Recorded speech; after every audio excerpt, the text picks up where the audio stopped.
My name is John W. Shoemaker, and this is my life. The way I put it is a silent beginning and beyond. My full name is John Woodrow Shoemaker. I was named for President Woodrow Wilson. I was born on 5/9/17, Missoula, Montana. I started out in life with my deaf parents, and so I call it silent beginning. One time my mother and I was in the courthouse, and it just said a son was born to the Shoemakers. Didn't have any name. So I picked the name John and pushed Woodrow a middle name. My stepsister was 9 years old when I was born. Her name was Helen Peary.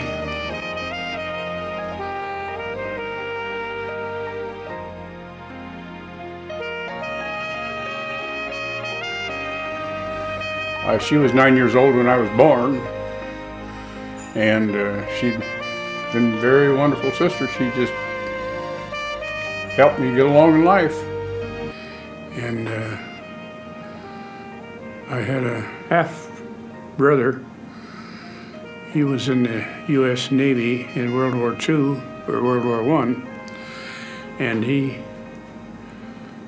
his name was Elmer Shoemaker.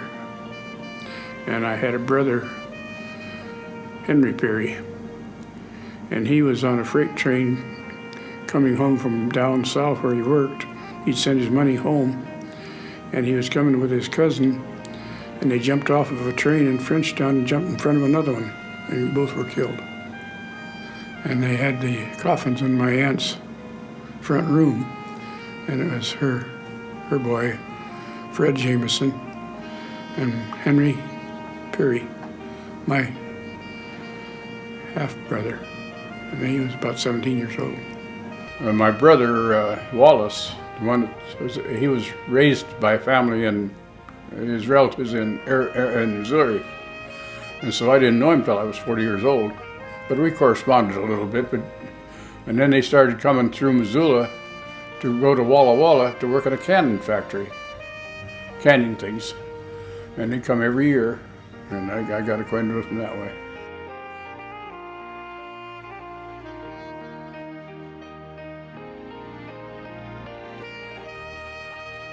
Dad worked in the sawmill. In the first sawmill before I was born, he had his hand cut off. So he had a special leather sleeve made on him, and he spent the rest of his life on the green chain.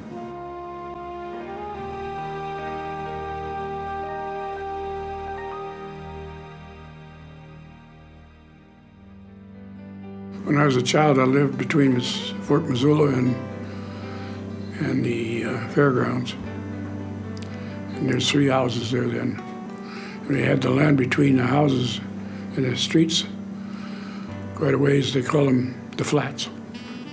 And the Indians pitched their tents there and dug bitterroots. When I was a kid, I always wanted to ride a horse. And my neighbor, he was an Indian, and he had a workhorse, and I'd pull it up to the fence and curl on the fence up and get on it and ride it around. It was a workhorse, but it was a thrill. And one day he said to me, he said, "John," he says, "would you like to, I have a garbage route downtown, would you like to go along?" I said, "Sure." So I climbed up in the wagon with him, and along we went, and he bought some chewing tobacco. And he says, "You want some?" Yeah, I took a big mouthful and swallowed it. And that's the Indian way of training you not to do it. Didn't like going to school, so I would go up on we call it Mount Minton.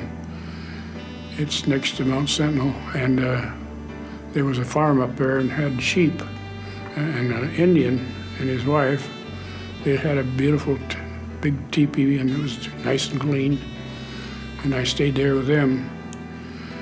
And we'd herd the sheep down the hill to what is now the University golf course. The truant officers would catch me and bring me back to school, and then finally they called me incorrigible. When I got in the 3rd grade, I learned to read. And boy, it was like going to a movie, because I didn't have anything like that.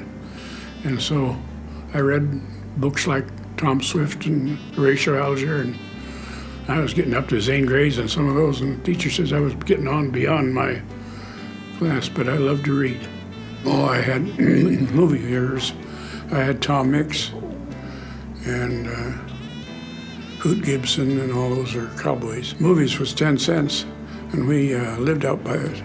Where we lived was on the streetcar route. We rode streetcars to town. And we went generally pretty near every Saturday, and it was 10 cents for kids and 20 cents for adults.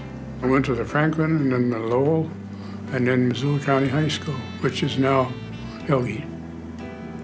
My dramatics teacher, I talked in the monotone for years and years because of my background. And she taught me to throw my voice at the back wall, and she could make me feel like $1 million or 2 cents just by her expression. My life as a teenager was in a home, and very boring. You have no love in a home. And they put me there because I was incorrigible, so what they called. And in this home I had kids that were from divorced parents, or they were incorrigible too. And so there was 8 to 10 in this home. And I lived there for 9 years, and I got awful discouraged because I just didn't have any love. Nobody cared for me. Being in a home where you didn't get to do any extracurricular activities, and so I didn't get to do much of anything except go to school. And that was boring too, because the extra activities you do is what makes high school interesting. When the kids ran away from home, they ran to their parents or something like that, and they got caught and brought back. So I figured when I ran away from home, I would leave the country or leave the state. And so when the time came that I decided to leave, I went down to the railroad tracks and contacted a man, and he advised me to go get a coat and then come back. But what he was trying to do was get me to go home. But anyway, I went back to the car, but the car was gone. So I went back out to the yards there and got talking to the fellows, and they told me which trains to take and how to get on a boxcar and this, that, and the other. And so I took off, and I had just a slight jacket on, and it was March, and it was cold. And I wrapped up in papers that was in the car, boxcar, and made out the first night.